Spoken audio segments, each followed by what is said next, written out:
eo amin'izay raha inynivon'ny fitsarana anosy izay hatrany dia androany no fantatra fa tokony miakatra fitsarana ireo mpivarotra izay mifanolana amin'ny commune Antananarivo renivohitra tsy totosa izay fitsarana izay raha ny hita teny antoerana raha teo moa ny mpanao gazetitsika teto amin'ny fahitalavitra matv ko andeha aloharantsika avy hatrany fanampanazavana mahakasika izay.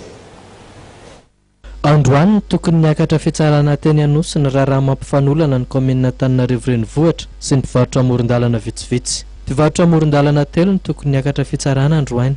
Nisy ny tokony miakatra fitsarana tamin'ny Folora ary nisy kosa ny tamin'ny Rayora. Gaga anefa ireto mpivarotra tonga hanatrika izany fitsarana naman'izy ireo izany fa tsy nandeha ny fitsarana tokony nandeha. Zavatra amin'izay zany le fekara mpivarotra amoron-dalana atao amin'ny tribunaly. Dia le mpivarotra amoron-dalana miakatra daholo zany anankitelo izy mandeha androany salle sisy daholo misy nandeha tamin'ny folo. Gaga zany mpivarotra raha tonga eto tsisy mandeha le tamin'ny folo zany tsy nandeha le peton petite vitesse.